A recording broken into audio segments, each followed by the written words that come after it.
A carta chegou em janeiro, quando o sol rachava a terra de Vale Sereno, e a esperança era um luxo raro. Um envelope gasto, um selo antigo, uma herança inesperada. Um teto. Mas junto do alívio veio o aviso que ninguém dizia em voz alta. A casa no alto da colina. Aquela com a luz que nunca se apaga desde 1850. Quando Josefa sobe a estrada de poeira com 2 filhos pequenos, ela ainda não sabe que não herdou apenas paredes, herdou um pacto, um silêncio mantido por gerações, um farol que nunca foi feito para iluminar rostos, apenas caminhos. A casa range como se respirasse, retratos observam, gavetas escondem mapas, o sótão guarda um brilho constante, amarelado, impossível de explicar e impossível de ignorar.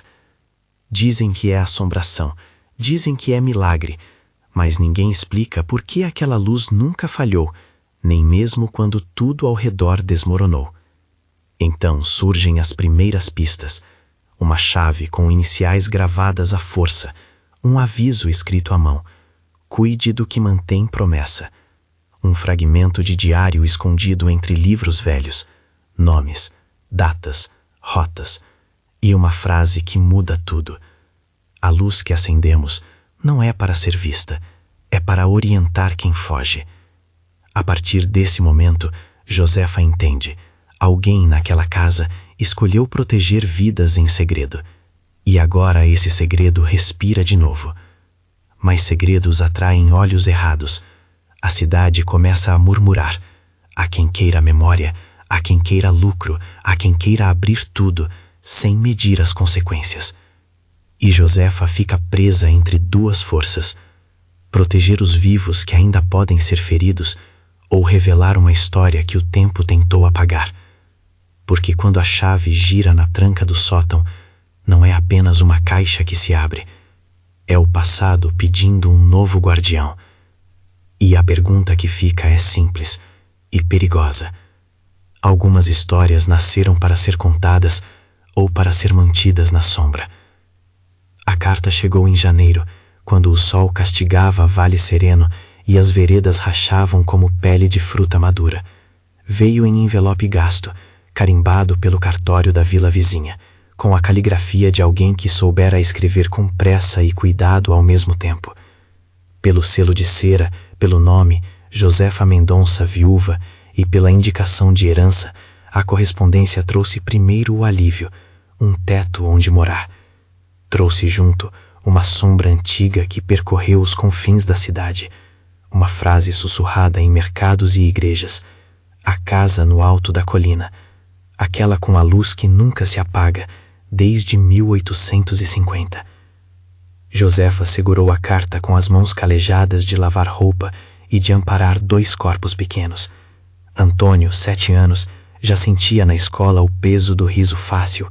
Maria Clara, 5, enchia os bolsos de pulseiras de contas colhidas no barro. A pensão dos meses anteriores fora pouca, as portas da cidade muitas vezes fechadas para quem tinha apenas o nome. A casa Monteiro, dizem, pertencia a um parente distante, um sobrenome que vinha de longe e que, por algum entrelaçar de papéis e de boas intenções no cartório, agora lhe pertencia. Ao longe, no alto da colina, a casa era um recorte de retalho no céu, telhado quebrado, janelas meio cegas por cortinas enegrecidas, uma escadaria que mais lembrava dentes gastos do que entrada. Mas havia, sim, uma janela pequena no sótão, uma redonda, quase uma lua, de onde vinha, dizem, um lampejo constante, um brilho amarelado que muitos juravam ter visto a madrugada inteira. Alguns falavam em assombração, outros em milagre. Os mais práticos murmuravam sobre lanternas que nunca se apagavam.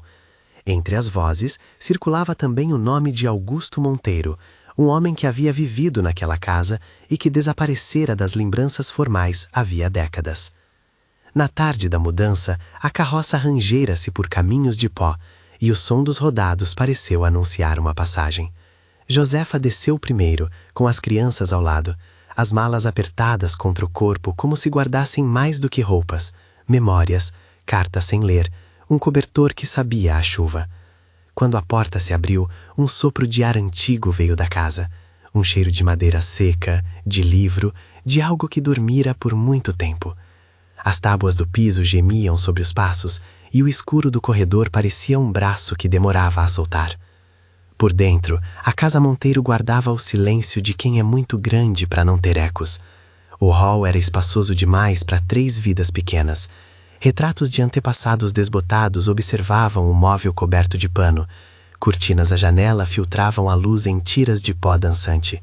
Em cada sala, a poeira era um sedimento de histórias, pegadas de meses, cartas velhas sobre a escrivaninha, uma chave esquecida no vão de uma porta fechada.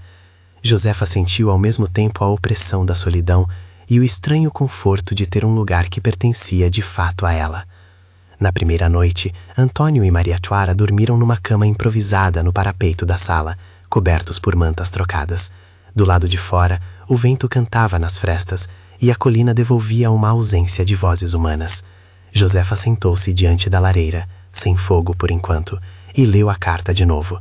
Não havia nesses papéis a promessa de riquezas, apenas instruções breves, contas a pagar, a localização de chaves escondidas e a indicação de às vezes consultar o sótão em noite sem nuvem. Havia também um aviso contido, escrito com letra apertada e firme. Cuide do que não é só parede. Cuide das coisas que mantêm promessa. Aquela frase enroscou-se no peito de Josefa como um anzol. Na manhã seguinte, enquanto desfazia as caixas, encontrou uma chave antiga, pequena, com uma gravação minúscula. A.M., as iniciais claramente marteladas na superfície do metal. A chave parecia ter passado por muitas mãos. O metal, polido pelo uso, guardava uma marca de solidez. Josefa mostrou a Antônio, que a girou entre os dedos como se fosse um tesouro. Eles riram, um riso tímido que parecia deslocar a casa 1 milímetro para fora de seu próprio passado. O primeiro bloco de moradores curiosos que vinham da vila já circulava. Uns deixavam bilhetes na grade. Outros, quando a encontravam ao longo do caminho, comentavam com voz baixa. Dona Celestina, uma mulher de pele escura e olhos vivos, trouxe uma tigela de caldo e um aviso em voz baixa. Tem gente que chama aquilo ali de lugar de encanto. Tem gente que chama de lugar de sorte. Mas a verdade mora nas frestas, minha filha. Cuidado com as frestas. Padre Joaquim passou outra tarde com Josefa, servindo mais consolo do que sermões. Ele trazia notícias e um olhar que ponderava entre o piedoso e o prático. Há história nessa casa que não cabe em juízo, Josefa. A cidade inteira foi costurada com retalhos que a gente não vê. Se abrir as gavetas, encontrará mais do que móveis. Josefa raspou o pó com as mãos e se acostumou à casa. Abriu gavetas, revolveu baús, remexeu papéis que pareciam ter muito a dizer. Um dos primeiros sinais foi um mapa enrolado, uma folha amarelada onde aparecem traçados de estrada e lugares assinalados por um X. Não um X de tesouro, mas um X com letras pequenas. Nova Esperança. Havia datas margeadas, anotações com lápis, siglas que ela não sabia decifrar. As datas iam recuando, como se aquela casa abrisse um tempo. 1850, 1860, 1875. O papel parecia narrar uma vida antes de seus antepassados, outra história que não pertencia a ela, e ainda assim, de repente, tinha vindo para morar em seu colo. A primeira noite que passou no sótão foi slow tratamento de receio e curiosidade. Subir a escada que conduzia ao pequeno aposento era atravessar um pescoço de escuridão. O ar lá em cima cheirava a cera de vela antiga e a estações passadas. Uma janela redonda devolvia um pedaço de céu, e sob a superfície do vidro havia um brilho. Não era reflexo de vela, pois luz não houvera acesa. Era uma claridade constante, tênue, como um farol doméstico que insistia em lembrar algo, que alguém, em 1850, colocara ali um sinal. Josefa tocou o vidro e sentiu, pelo contato com a madeira da janela, uma vibração de posse. Ao redor, sobre o assoalho, havia coisas que pareciam ter sido organizadas com pressa. Caixas com papéis, um pequeno espelho guardado em tecido e uma caixa metálica que parecia ter sido colocada ali por dedos que sabiam que iriam voltar um dia. A caixa era sólida, fechada por uma tranca e trazia um selo vermelho de cera com uma marca, uma estrela gravada, recortada no lacre. Ao lado da caixa, um bilhete quase desmanchado trazia uma única palavra escrita em tinta desbotada: guarde. Naquele momento, Josefa sentiu um peso que não era só metal. A palavra guardava um pacto, mas a chave com as iniciais AM parecia anunciar que havia mais do que relíquias. Havia chaves que abriam não apenas portas, mas promessas. O mistério, então, fez seu jogo. Pela primeira vez desde que chegara, Josefa sentiu o frio de alguém que se encontra entre o dever de proteger sua família e a necessidade de saber mais. Se a carta era um convite, o convite vinha com termos. E Josefa aprendeu depressa a ler não apenas o que as palavras diziam, mas o que as coisas silenciavam entre as linhas. Foi nela, naquela tarde, que o primeiro excerto do que viria a ser o chamado Diário Perdido se apresentou. Não todo, claro, apenas um fragmento, como uma voz que se infiltra num cômodo e pede passagem. Era uma folha solta, dobrada entre livros de contabilidade. Josefa a abriu com dedos que tremiam de uma mistura de medo e reverência. Havia linhas escritas em tinta escura, a letra inclinada para a direita, como quem escreve com pressa para que a mão não pare de contar. Se este papel chegar às mãos de alguém em quem confio, saiba que não guardo glória, mas responsabilidade. A luz que acendemos é para orientar passos, não para iluminar os rostos que se escondem. Que esta casa seja porto, não julgar para punir. E. A inicial, E, pequena e firme, pulou da página. O nome Eleonora Monteiro surgiu na cabeça de Josefa como um sopro. Eleonora, filha de Augusto, talvez. Uma mulher que, com sua letra, atravessara anos. Aquela única página deixou um eco que persistia. E havia algo mais. Rabiscos nos cantos, coordenadas, um desenho toscamente traçado do terreno que circundava a casa. Setas apontando para um pomar e para uma portinhola marcada no mapa como baixo. Em tinta mais apagada, uma data: 1850. A leitura daquele fragmento mudou a dimensão do lugar. Já não se tratava apenas de bens herdados. Tratava-se de uma história que se fazia presente como herança de resistência. Josefa lembrou das palavras de Dona Celestina. A verdade mora nas frestas.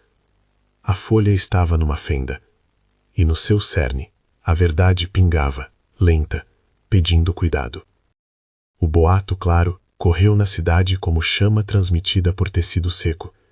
Assim que souberam que havia papéis e que nela constava a nova esperança, as vozes multiplicaram-se. Uns vieram com curiosidade pura, outros com olhos avaliando possibilidades de lucro. Afinal, a história é moeda, e mesmo o passado tem mercados. Josefa ouviu sussurros sobre terras, sobre bens que poderiam valer uma vida inteira de trabalho. Mas também ouviu vozes que vinham da frente oposta. Se há memória, devemos preservá-la. Padre Joaquim foi uma delas, Dona Celestina, outra. Em silêncio, as duas vertentes empurravam e puxavam a mesma corda. Na disputa silenciosa pela narrativa, Josefa percebeu que seu papel seria o de guardiã ou o de traidora. Era preciso decidir quem seria merecedor daquelas páginas, como contá-las sem expor quem havia sido protegido. E, sobretudo, como proteger o que aquelas linhas segredavam, rotas, nomes, mapas, sem destruir o presente de pessoas que se pudessem sentir novamente ameaçadas. A responsabilidade feriu, ganhou corpo. Havia também, por baixo de toda a especulação, a sensação de que a casa não era só um lugar físico. Era um ponto de encontro entre tempos, um lugar onde o ontem tocava o hoje. Josefa começou a achar que as histórias do povo que chegara à Nova Esperança, sobre homens e mulheres que outrora haviam passado pela casa rumo a um novo chão, pendiam no ar como lenços estendidos num galho. Era preciso, pensou ela, saber de quem eram aqueles lenços antes de deixá-los ao vento. Os primeiros dias tornaram-se um compasso de descobertas domésticas e de pessoas que traziam fios da memória. Padre Joaquim, com suas mãos grandes e olhos claros, contou coisas com que fora convencido ao longo dos anos pela comunidade. Havia quem chamasse a casa de farol, e não por piedade. Diziam que lá se organizavam saídas e que havia um modo de orientar quem vinha pelos caminhos incertos. Palavras de padre soavam com autoridade, mas ele também se guiava por histórias contadas por outros, por memórias que tinham perdido a data, mas não o sabor. Dona Celestina, por sua vez, trouxe o testemunho de uma vida. Nasci perto do porão, minha filha. Muitos de nós nasceram debaixo de telhas que eram santuário. As pessoas que passaram por aqui passaram por nós também. Ela falava sem amargura, com a calma de quem vira muito e não se impressiona com ruínas, apenas com o que resta de humano. Josefa tomou nota de cada relato. O mapa surgiu entre suas mãos como linha de costura. Havia caminhos escondidos em ravinas, buracos camuflados sob moitas e uma referência a um porão. A chave, com AM, parecia corresponder a uma família que naquele lugar decidirá arriscar, reinventar, proteger. Havia nos papéis e nas palavras um pacto de segredo. Segredos que, se abertos de forma imprudente, poderiam ferir novamente. Mas o mistério que parecia intenso na cidade apareceu mais concreto na primeira vez em que as crianças brincaram no terreno e encontraram ruínas de um muro que, ao toque, revelou uma entrada tapada por terra e pedras. Não era uma entrada grande, um buraco de adulto poderia passar, mas exigia abaixar-se. Antônio, sempre curioso, sentiu os olhos brilharem. Maria Clara, sentindo a aventura, quis puxar com as mãos, e as unhas pequenas raspavam no solo. Josefa, de pé, viu o gesto e sentiu o estômago apertar. Não era apenas uma descoberta infantil, era uma porta para o passado. Limpando lentamente a entrada com ferramentas emprestadas do vizinho, chegaram a uma escada clandestina que descia para o que parecia ser um porão. Não havia ar pútrido, havia sinais de cuidado antigo. Uma estante para objetos, uma pequena lareira que não queimava mais, marcas de móveis movidos. Havia ainda restos de papéis embalados em tecido, entre eles envelopes com nomes, alguns só as iniciais, e anotações que pareciam registrar quem passara por ali, para onde havia partido, datas abreviadas em caligrafia nervosa. Josefa abaixou-se diante de uma das caixas e notou um selo semelhante ao da caixa do sótão, uma estrela gravada em cera. O selo, quando aberto com cuidado, revelou documentos de viagem, pequenos mapas com instruções e uma medalha oxidada. Ninguém, naquela superfície, havia deixado sangue. O que restara eram rotas e rostos transcritos em papel. Ler aqueles nomes foi como abrir janelas para sujeitos que antes não tinham permissão de existir nas histórias oficiais. Cada carta, cada anotação, era um pedaço de humanidade recolocado no lugar que lhe cabia. Nesse momento, uma ideia aninhou-se na cabeça de Josefa. Talvez a luz do sótão não fosse mera superstição. Talvez, mais do que milagre, fosse um dispositivo, uma intenção materializada para orientar passos na escuridão da fuga. O pensamento parecia simples, mas era revolucionário, porque substituía o mistério por engenho humano. A palavra farol começou a encaixar-se ao quadro. E se fosse verdade, quem havia criado tal artifício o fez por compaixão e coragem, não por vaidade. Foram dias de minúcia. Josefa passou as tardes escrutinando papéis e as noites dormindo com o coração em sobressalto. As crianças, acostumando-se aos novos cômodos, corriam pela casa como quem derruba lodo de um passado antigo. A cidade, por sua vez, dividia-se entre quem via lucro na descoberta e quem via necessidade de silêncio e preservação. Havia um fazendeiro que apareceu com ofertas, havia uma antiga residente que pedira para ser lembrada com dignidade. Josefa aprendeu a dizer não sei com a firmeza que protegia um segredo. Até que, numa manhã pintada de neblina, aconteceu o que poucos esperavam. Ao folhear um atlas antigo encontrado sob taças empilhadas, Josefa sentia um pedaço de papel preso entre as costas do livro. Era uma página de diário, folhas arrancadas, mais legíveis, e nela havia uma entrada que parecia ter sido escrita por Eleomora. A letra era a mesma da folha que encontrara antes, porém mais longa, como se a pessoa que escrevia tivesse dedicado horas a colocar em palavras a responsabilidade que carregava. Ela leu em voz baixa, mais para si do que para as crianças, que brincavam do outro lado da sala. Hoje, os passos chegaram mais cedo. 2 homens informaram que seguiriam pela serra ao amanhecer. Fixamos as lentes, ajustamos o espelho para não errar. Não é orgulho que nos move, mas receio e misericórdia. Se alguém nos perguntar, diremos que somos um farol para navios, mas que este farol também guia quem foge de grilhões. Anotarei aqui os nomes enquanto tiver força, para que o futuro saiba que passamos por aqui. Eleonora, 12 de agosto de 1850. A data marcou Josefa como uma linha que a atravessava. 1850. O ano que batia no título trazia agora voz e tinta, e a sensação de contato com uma vida que escolhera agir no lugar do silêncio. Aquelas palavras descreveram um mecanismo. Lentes, espelhos, um arranjo que não era místico, mas engenhoso. Eleonora registrara em poucas linhas a consciência do que faziam, a necessidade de guiar, não de expor, a vontade de salvar e de anotar para que a história não se dissesse vazia. Ao voltar à sala, Josefa notou um movimento de revoada entre as vozes da vila. Havia quem perguntasse se ela contaria tudo. Havia quem já fizesse planos. Benjamin Silveira, um homem que representava a comunidade de Nova Esperança, apareceu com um semblante sério. Josefa, disse ele, com uma calma que não escondia a emoção, precisamos conversar. Se as histórias daqui forem verdadeiras, Nova Esperança terá em você um farol, mas também um porto. Não queremos que segredos virem mercadoria, queremos que a memória tenha respeito. Havia em seu rosto a mistura de reivindicação e cuidado de quem conhece a própria história e não deseja que ela seja vendida. Josefa ouviu e sentiu que o peso agora não era só seu, era de muitas mãos que, ao longo de décadas, haviam passado por aquela casa e por aqueles caminhos. A carta, o diário perdido, a chave com AM, o selo de estrela, tudo era parte de um tecido que unia pessoas que não permitiram que suas vidas fossem apagadas.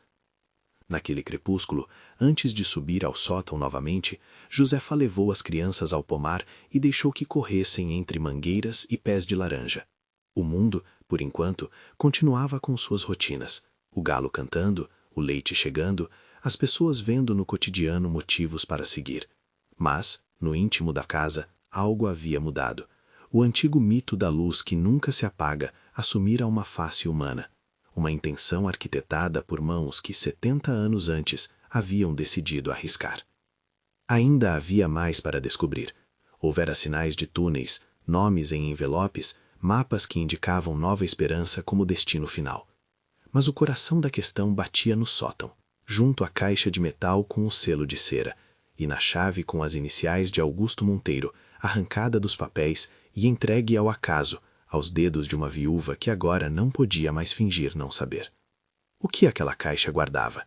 Seria o tal diário perdido, em mais completa forma, cartas, registros, entradas que explicassem rota por rota, rosto por rosto? Ou guardava algo ainda mais sensível, que poderia expor ou proteger? A noite caiu. Josefa subiu a escada que rangia com outro som, agora menos como um aviso e mais como uma promessa. Antônio levou a lanterna com cuidado e Maria Clara segurou a mão da mãe como quem segura uma âncora. A janela redonda no sótão devolvia um facho amarelado, o mesmo que a cidade via de baixo e chamava de luz que nunca se apaga. Mas ao aproximar o rosto, Josefa notou que a claridade vinha de um conjunto de reflexos, um brilho alinhado, como se alguém tivesse disposto espelhos para captar a luz e direcioná-la para fora. Um farol caseiro, engenhoso e discreto. Ela colocou a mão sobre a caixa metálica e sentiu o frio do metal. A chave de AM estava agora no bolso. Ao segurá-la, pensou em Augusto Monteiro como homem e em Eleonora como guardiã de palavras. Pensou também em sua própria pequena família, em como aqueles papéis poderiam trazer, além do fardo, um sentido que sustentasse gerações. Havia em suas veias uma expectativa precavida. O diário perdido prometia respostas, mas também faria perguntas às quais ela ainda não sabia responder. Ao terminar a subida, com a lanterna marcando o caminho no assoalho, Josefa hesitou diante da caixa. Era um momento que carregava a quietude de 100 vozes. A chave tremia nas mãos. Lá fora, na colina, o vento parecia sussurrar segredos. Lá dentro, entre o silêncio da casa e o bater de seu próprio coração, Josefa pensou em como contar a história certa, sem traição, sem exploração. Pensou em como a luz que desde 1850 chamara aos passos dos que buscavam um modo diferente de viver, poderia agora ser usada para iluminar a memória, sem revelar rotas que ainda precisavam dormir em paz. E então, quando a mão de Josefa pousou sobre a tranca, o metal frio alinhado com a luz antiga, a lanterna falhou. Por um instante, a casa ficou só com a claridade do sótão, aquela faixa amarelada que parecia mais uma promessa agora do que ever. Antônio prendeu a respiração. Maria Clara inclinou a cabeça. Do lado de fora, algo como um vagido de corvo passou pela colina. A chave, por um fio de vontade, encontrou o encaixe. Josefa inspirou fundo e colocou a chave na tranca. O silêncio que se seguiu foi de tal espécie que os ruídos do mundo pareceram ter sido gentilmente dobrados para fora. A tranca, numa resposta antiga e precisa, girou. O metal cedeu com um clique que soou para Josefa, como se a casa tivesse acabado de suspirar. Ela ainda não sabia o que ia encontrar, se seriam documentos que pediam cuidado, se seriam rostos que pediam justiça, se seriam nomes que pediam memória. Mas a sensação era a mesma. A partir daquele gesto, qualquer caminho que tomasse mudaria não só a sua vida, mas o corpo coletivo de Vale Sereno e de Nova Esperança. Ao abrir a caixa, no entanto, o que se viu não era todo o diário, nem o mapa completo. Havia dentro um envelope com o lacre quebrado.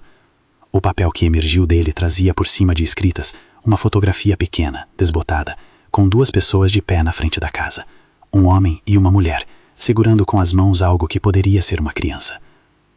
No verso, uma palavra escrita à mão, Guardiões, e abaixo, uma lista de coordenadas e iniciais que pareciam promessa e aviso. A narrativa do passado batia, lenta e firme, no presente. Josefa segurou a fotografia com reverência. A lanterna oscilara, a luz do sótão oscilou com um suspiro de vento. E enquanto a noite engolia o resto do vale, a imagem daquelas figuras envelhecidas pelo tempo parecia observar Josefa com a mesma intensidade que elas observava. Ela fechou a caixa por hora e guardou num segredo próprio o envelope e a foto. A chave AM permaneceu em sua mão, como se naquele metal existisse um pacto silencioso com o que viria. Lá fora, a cidade dormia alheia, ou apenas aguardando. Dentro da casa, um tipo de espera se instalou, não mais passiva, mas carregada de decisão.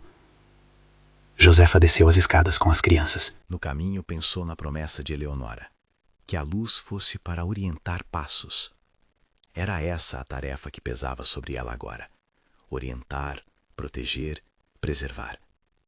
Não sabia ainda a quem abriria o quê, nem como dividiria a história entre os que mereciam saber e os que deviam permanecer guardados na sombra. O futuro prometia escolhas difíceis, alianças e o inevitável confronto com aqueles que veriam na Casa Monteira uma oportunidade de lucro. Mas havia também, já naquele gesto de abrir e guardar, a possibilidade de que a casa se transformasse, que a luz, longe de ser apenas uma lenda a amedrontar, passasse a ser um símbolo de vigilância e cuidado, de memória partilhada entre Nova Esperança e Vale Sereno. Que o diário perdido, esse conjunto de cartas e entradas, virasse matéria de aprendizagem para filhos e netos, sem explorações indevidas. Ao deitar-se naquela noite, com o som da colina embalando-os, Josefa segurou a fotografia por algum tempo. No escuro do quarto, o rosto da mulher na imagem lhe pareceu sorrir. Sentiu enfim que herdar a casa era mais do que receber paredes, era receber uma história que pedia ser contada com prudência e amor. E assim, com a chave ainda quente na memória, com as iniciais AM esperando por uma explicação, e com o diário perdido insinuando-se como promessa, Josefa adormeceu. Lá fora, a janela do sótão devolveu aquela luz constante. Não era definitivamente um milagre, era engenho, era intenção. Mas para Josefa, naquela primeira noite de descobertas, parecia ser também um chamado, um convite para escolher quem seria a próxima guardiã. Se esta história está tocando você, inscreva-se e acompanhe as próximas descobertas. Há vozes do passado que ainda precisam ser ouvidas e segredos que só a paciência revela. Quando a manhã veio, a casa parecia diferente. O vento soprava menos incerto. As vozes da vila pareciam ter ganhado ainda mais curiosidade. Josefa sabia que precisaria tomar decisões sobre expor as cartas, sobre procurar Nova Esperança, sobre lidar com Benjamin Silveira e com os interesses do mercado local. Era preciso também entender melhor quem fora Augusto Monteiro, o homem cujas iniciais gemeram na chave que agora queimava a palma de sua mão. Começou por procurar pistas no velho escritório da casa. Papéis empilhados, livros de contas, diários de fazenda e um velho álbum com mensalidades e recibos. Em uma pasta marcada Contas 1849-1853, encontrou, aninhada entre recibos, uma nota do tabelião que mencionava pagamentos destinados a socorro a viajantes. A expressão parecia neutra, mas os números e as datas alinhavam-se com entradas do diário de Eleonora. Havia uma lógica administrativa ali, não uma operação improvisada. Havia uma rede com controle de recursos, com financiamento e documentação. A surpresa maior, no entanto, veio de um pequeno esboço que parecia ser desenho de um dispositivo óptico, um arranjo de espelhos e lentes, que, quando lido com atenção, descrevia como a luz poderia ser projetada para fora sem dar a posição exata de quem estivesse dentro. Era engenhoso e discreto, era a prova de que alguém pensara em técnica para proteger vidas. Enquanto intentava decifrar os rabiscos, ouviram batidas na porta. Era Padre Joaquim, com passos prudentes e um prato de bolos. Trazia nos olhos aquele misto de curiosidade e alerta que sempre o acompanhava. Trouxe sustento para as mãos e escuta para a cabeça, disse com um leve sorriso. Sentou-se, olhou o mapa, folheou o diário com reverência e murmurou. Eles não eram apenas corajosos, eram organizados. E quem os protegia? Perguntou Josefa. Às vezes, proteção vem de onde menos esperamos, respondeu o padre, tocando a margem do papel como quem consulta a alma do objeto. Mas há algo mais. Se houve uma organização financeira e logística, houve coragem coletiva. E onde há coragem coletiva, há uma responsabilidade para com os que se sucedem. As palavras marcaram Josefa. Ela entendeu naquela tarde que sua tarefa não se limitava a decifrar objetos. Precisava construir pontes entre memórias vivas e fragmentos guardados em papel. Precisava ouvir, mais do que falar. Precisava, sobretudo, proteger nomes que ainda pudessem necessitar de silêncio para viver. Foi então que, entre as páginas do diário, encontrou um termo que se repetia como um refrão: Guardiões do Vale. Não era apenas um título, era uma assinatura. Alguém, em 1850, começara a registrar quem fazia parte de uma rede que acolhia, orientava e encaminhava. As iniciais AM, a fotografia, a lista de coordenadas e a menção recorrente aos guardiões começaram a se alinhavar numa narrativa mais ampla. Augusto Monteiro, com sua filha Eleonora, organizara algo que envolvia não apenas simpatizantes, mas pessoas dispostas a assumir riscos constantes. Ao ler essas palavras, Josefa sentiu o peso histórico transformar-se em pulsão ética. Compreendeu que a herança lhe exigia comportamento. Não bastava abrir a casa como um museu à mercê de curiosos. Era preciso preservar nomes, rotas e estratégias que ainda pudessem proteger. Precisava falar com Nova Esperança antes de divulgar qualquer documento. Precisava sequer decidir quais papéis poderiam ver a luz pública. A primeira visita à Nova Esperança foi marcada com cautela. Benjamin Silveira veio até a casa Monteiro num entardecer brumoso, e em sua postura havia a mistura de líder e neto de uma comunidade que guardava memória. Sentaram-se à mesa de madeira com chá e pães e trocaram primeiras palavras que, embora simples, continham as bases de uma relação que haveria de ser construída com respeito. Há muito que a nossa história pulsa, disse Benjamin, mas não queremos narrativas espetaculares. Queremos verdade contada com cuidado. Se há nomes, se há rotas, há também parentes que podem ser afetados. Isso é da nossa alçada decidir. Josefa ouviu e soube que naquele chamado não poderia mais agir sozinha. A casa exigia parceria, e a cidade, que sempre desejara possuir histórias, deveria aprender a preservá-las com limites. No final daquele primeiro arco de descobertas, com um envelope ainda guardado e a chave AM pousada sobre a mesa, Josefa decidiu. Ia catalogar os papéis, fazer cópias das entradas do diário, conversar com Nova Esperança e, acima de tudo, aprender a distinguir o que poderia ser mostrado e o que precisava permanecer oculto por segurança. Havia ainda o espelho no sótão e a certeza técnica de que a luz era um dispositivo, mas entender como funcionava, em detalhe, implicaria desmontar um legado que talvez merecesse ser preservado em segredo. Antes que pudesse iniciar esse trabalho, no entanto, a realidade bateu à porta. Havia pessoas que já souberam demais. O rumor chegaria ao mercado. Havia quem, com fins menos nobres, desejasse vasculhar cofres e porões. Josefa sabia que abrir a caixa e deixar os papéis soltos no vento seria um erro. Precisava, portanto, tomar medidas práticas, reforçar portas, documentar, conversar. Naquele momento, com a fotografia de Guardiões dobrada no bolso e as iniciais de Augusto queimando ainda na memória, Josefa levantou-se, olhou pela janela para a colina, para a luz que persistia, e sentiu que o passo seguinte deveria ser dado com o máximo de cuidado possível. Haveria mais descobertas, havia mais vozes, e havia, sobretudo, escolhas que iriam delimitar o futuro da Casa Monteiro e a forma como a memória seria passada adiante.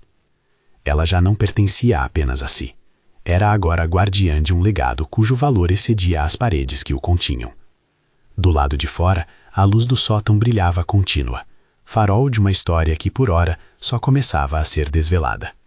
Embaixo dela, Josefa fechou a porta de casa, respirou fundo e deixou que o som do vento lhe explicasse o resto.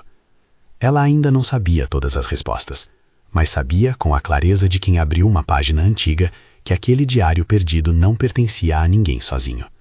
Pertencia, se possível, aos vivos que desejassem aprender a carregar o que outros haviam carregado antes: nome, coragem e, acima de tudo, cuidado.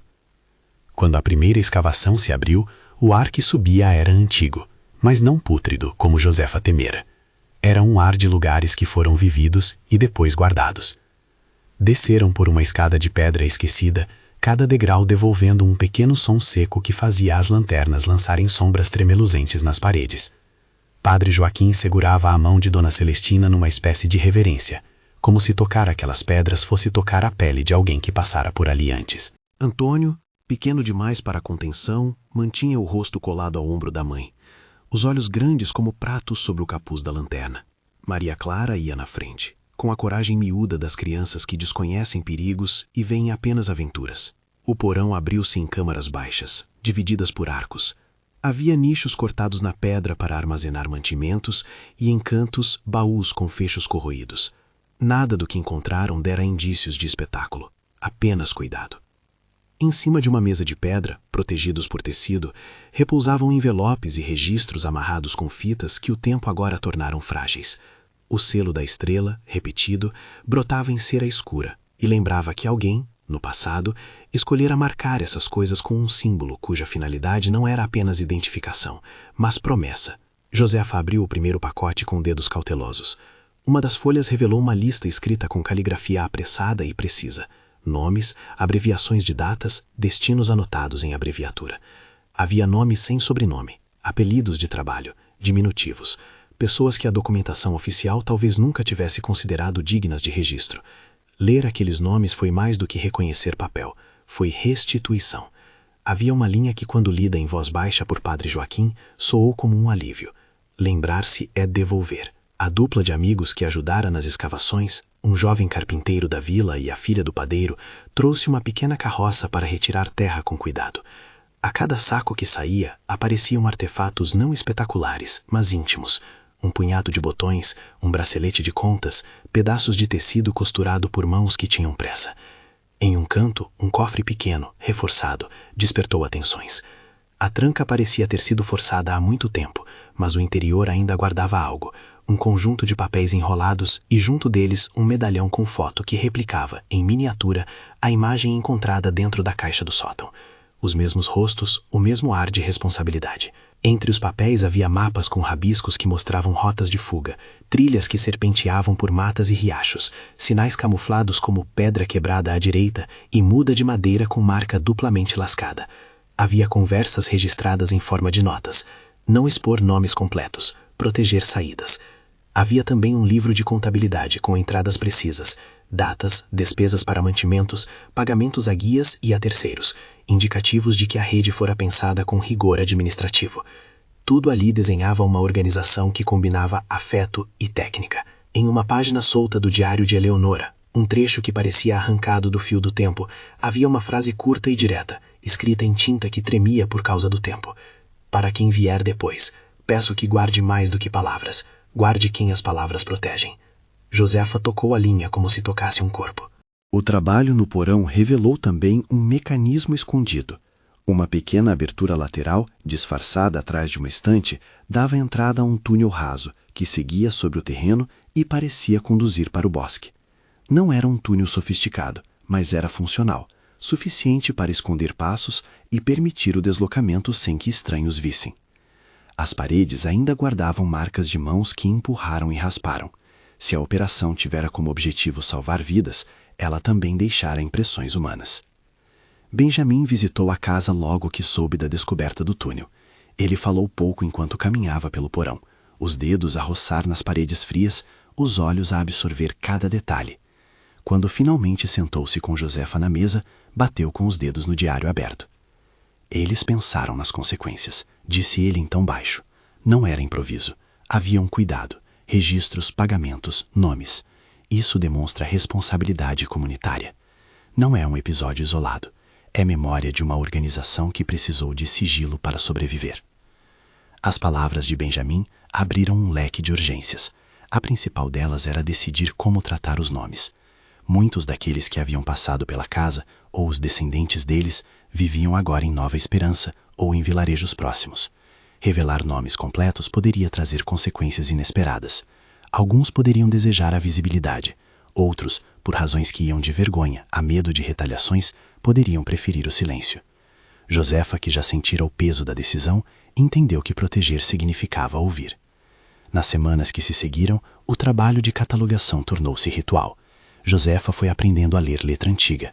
Dona Celestina ensinou-a a dobrar papéis com delicadeza para que não se rasgassem.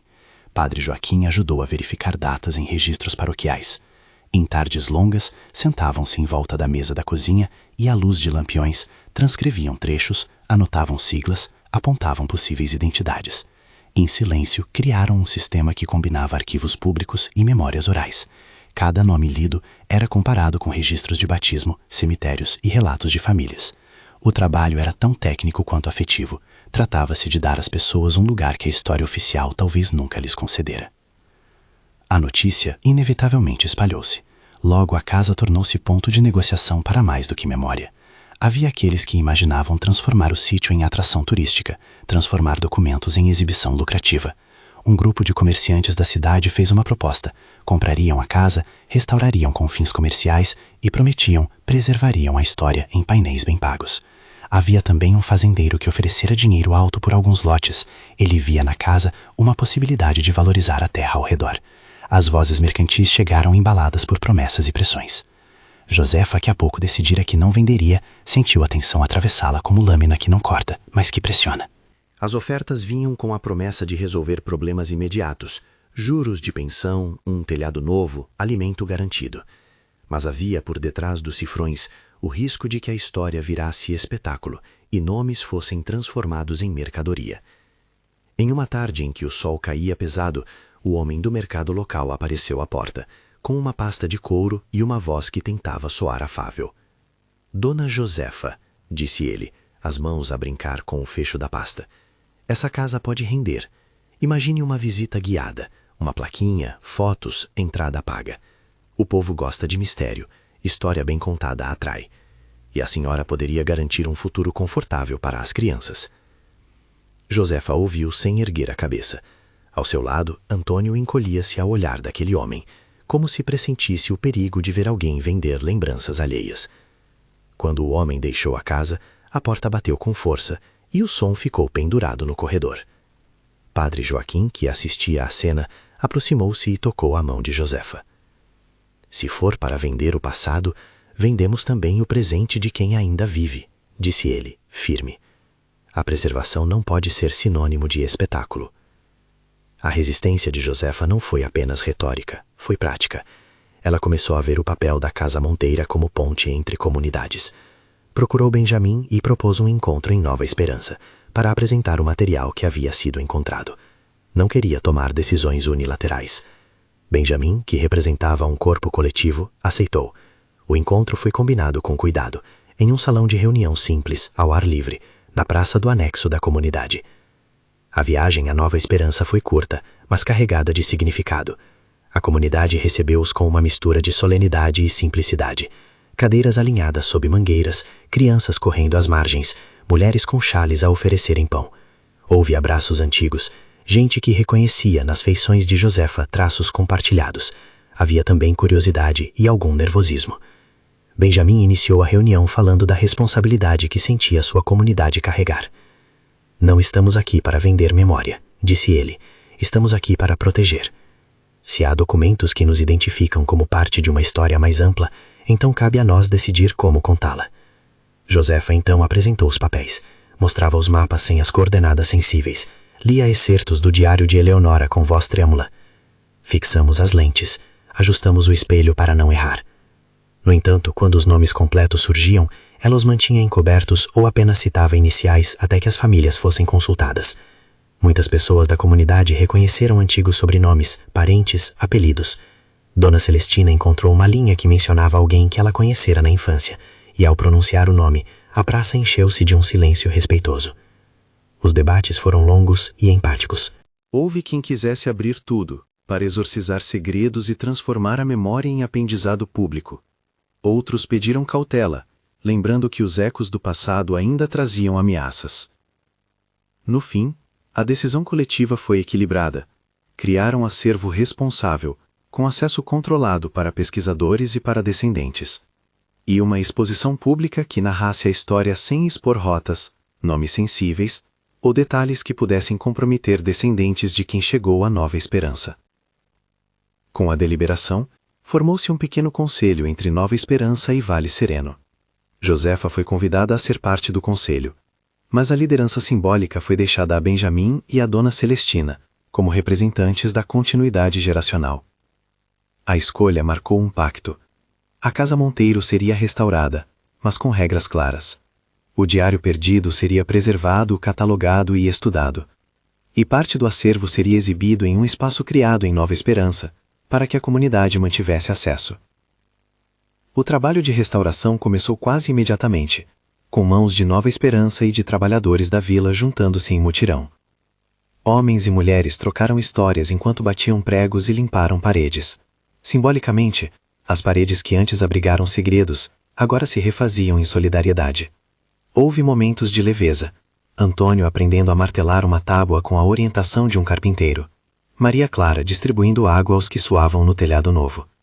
Os fundos para a recuperação vieram de doações pequenas e de uma iniciativa local coordenada por Padre Joaquim, que buscou fundos em cidades vizinhas, apelando para que a Casa Monteiro se tornasse um patrimônio de todos.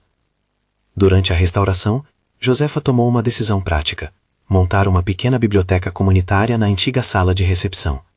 A biblioteca abrigaria cópias não sensíveis do material encontrado, livros sobre história local e um espaço para crianças e jovens aprenderem sobre memória e cidadania. Construir aquele espaço era uma maneira de transformar o fardo em investimento para o futuro, para que as próximas gerações pudessem ver a coragem que os precedeu. Houve um episódio que testou as promessas. Uma noite, alguém tentou forçar uma janela do sótão. Ninguém se feriu. Um vizinho ouviu o som e chamou Benjamin, que apareceu com outros moradores. O intruso fugiu ao ver que a casa era vigiada por mãos coletivas, não por uma dona solitária. O incidente, embora tenso, solidificou a convicção de que a guarda deveria ser comunitária. Em vez de medo isolante, aquilo gerou cuidado comum. As portas ganharam trancas reforçadas, as rotas sensíveis foram protegidas, as chaves do sótão passaram a ser mantidas por 2 pessoas de Nova Esperança e por Josefa, em regime de confiança tripartida. À medida que o projeto se consolidava, chegaram pesquisadores interessados, historiadores e um curioso estudioso de ótica antiga. O último mostrou-se especialmente fascinado pelo esboço do mecanismo óptico. Passou horas no sótão, desmontando mentalmente o arranjo descrito nas notas de 1850 e comparando com sistemas de faróis domésticos usados em outras épocas. Com cuidado e na presença do conselho, ele explicou em termos simples como funcionara a luz que nunca se apagava. Um conjunto de lentes e pequenos espelhos ajustados para captar a luz natural do Sol e da Lua, concentrá-la e projetá-la através de um tubo parcialmente camuflado, de modo que nas noites certas e com céus límpidos, a janela redonda do sótão devolvesse um brilho constante que podia ser visto de longe. O sistema não era sobrenatural, era engenhoso, resultado de observação e habilidade.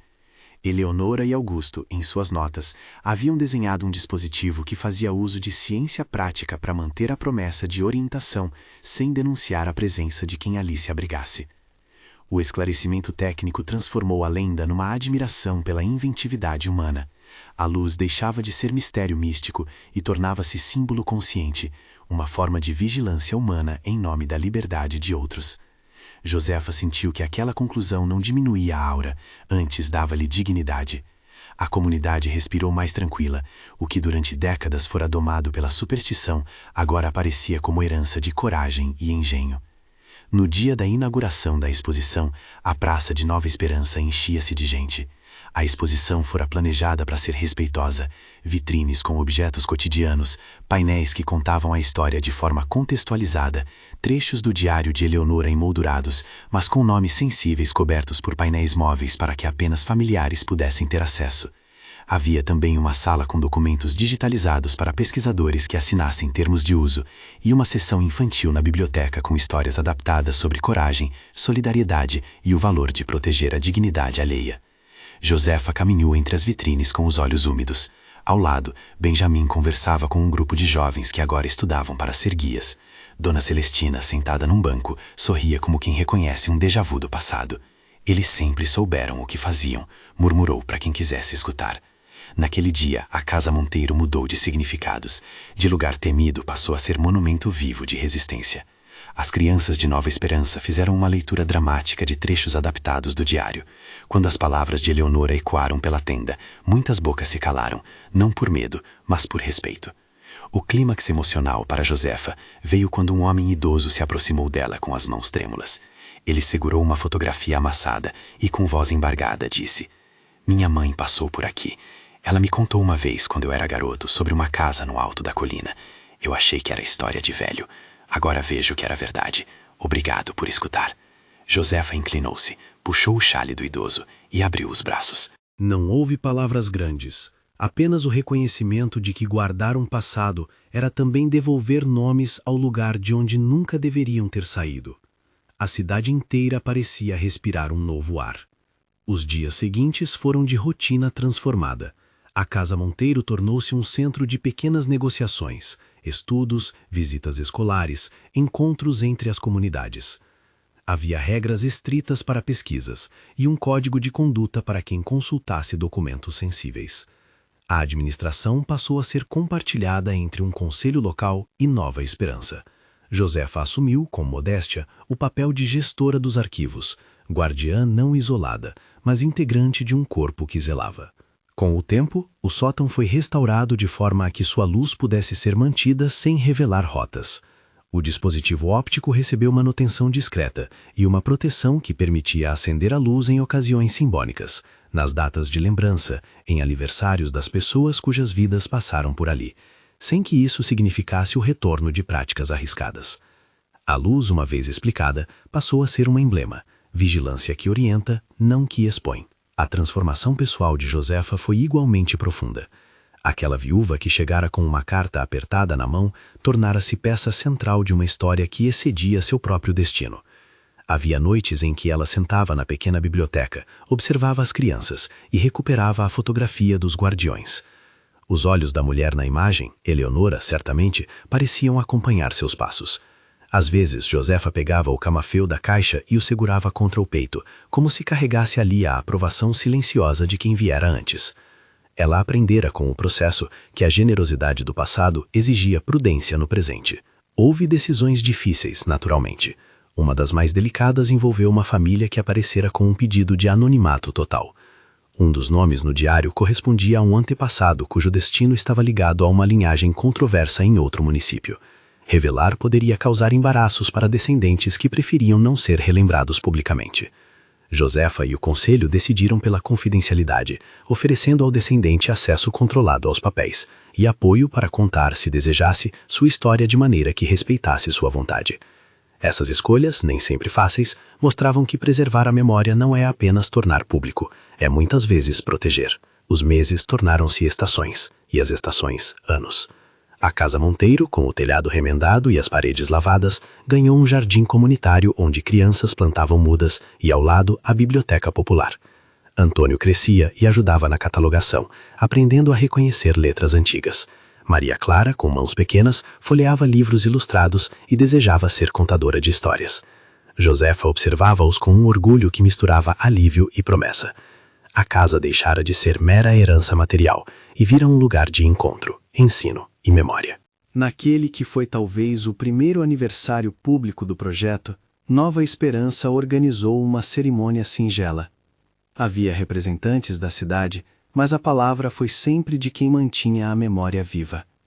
Josefa foi chamada a falar poucas frases, pois sabia que as palavras longas corriam o risco de transformar o feito em algo maior do que era, um pacto silente de humanidade. Ela falou de responsabilidade, de cuidado e de escuta. No final, entregou ao conselho um pequeno envelope com uma cópia digitalizada do diário, uma forma de garantir que as entradas de Eleonora não se perdessem com o tempo. Ao subir ao sótão naquela noite, depois de tantos passos dados, Josefa sentiu a claridade familiar envolver a janela redonda. A luz parecia agora menos misteriosa do que sagrada, uma vigília feita de madeira e metal, e de quem decidira não virar as costas ao passado. Antônio empurrou-lhe a cadeira de balanço e Maria Clara trouxe uma pequena lanterna de papel para colocar ao lado do camafeu encontrado no cofre. A casa cochichava com memórias. Os rangidos sabiam-se agora parte de uma orquestra maior. Josefa abriu o diário uma última vez naquela noite, passando os dedos por páginas digitalizadas e por suas próprias notas. Em uma das entradas mais longas de Eleonora, havia um trecho que Josefa já lera, mas que agora, depois de tudo, lhe apareceu com nova clareza. Não pedimos ouro, pedimos anonimato e rota. Se a memória for salvo como voz e não como troféu, então cumprimos o que prometemos. Josefa sorriu, sentindo que o cumprimento da promessa não fora simples, mas sim tecido de escolhas pequenas e firmes. Encostada na cadeira de balanço, vendo a luz bater no vidro e espalhar-se como um abraço amarelado pela madeira, ela pensou na continuidade. A casa continuaria a ser um desafio. A tentação do lucro, a curiosidade excessiva, o risco de esquecer a prudência. Mas agora havia guardiões, mais do que uma guardiã. Havia uma comunidade que aprendera a proteger. Quando desceu as escadas, as crianças já dormiam e o vento embaraçava as mangueiras do jardim. Do lado de fora, na colina, a janela redonda devolvia o brilho que, há tantas décadas, chamara passos. Não era milagre, repetia-se a si mesma. Era engenho, era escolha, era solidariedade. Ainda assim, a visão daquele facho quase lunar parecia dizer que pessoas comuns, com instrumentos e coragem, podem converter lendas em mecanismos de cuidado. No silêncio do quarto, Josefa guardou o camafeu na gaveta da cabeceira. Antes de apagar a luz, soube-se tomada por uma serenidade que vinha de saber que o passado, finalmente, fora acolhido com respeito. A Casa Monteiro continuaria a ser um ponto de luz, mas não para expor, e sim para lembrar, que houve mãos que inventaram faróis para quem caminhava com medo, que houve rostos que se sacrificaram em segredo, para que outros pudessem viver livres. Na manhã seguinte, a comunidade organizou um pequeno passeio até a casa.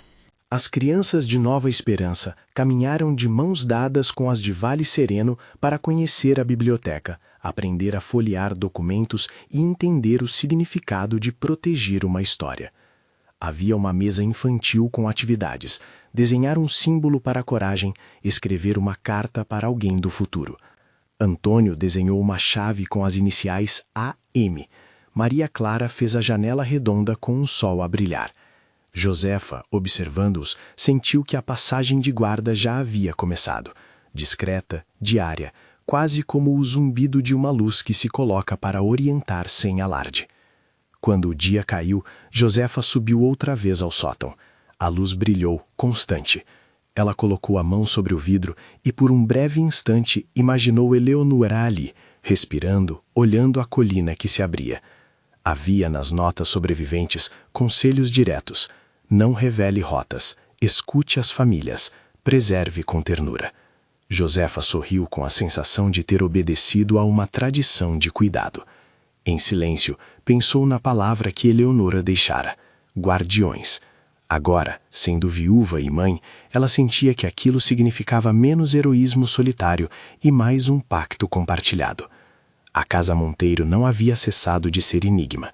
No entanto, a explicação, humilhante ou honrosa, era secundária. O que importava era que desde 1850 alguém fizera uma escolha que atravessou gerações. Escolheram proteger.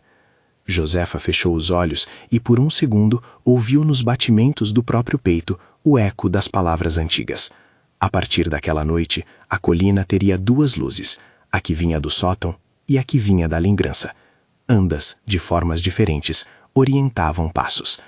Ao despedir-se da janela redonda, deixou uma pequena nota dobrada num livro da biblioteca. Era um gesto simples, simbólico, mas em seu conteúdo havia um aviso e um desejo. Que esta casa continue a escolher o cuidado sobre o espetáculo. Que os nomes sejam tratados como pessoas e não como mercadorias. Dobrou a nota com cuidado e a deixou num compartimento reconhecido pelos guardiões. Seria lida nos encontros futuros. E quando, por fim, a noite baixou sobre Vale Sereno e a luz do sótão recortou outra vez a escuridão, Josefa sentiu a certeza de que o mistério da casa iluminada desde 1850 fora em boa parte desvendado.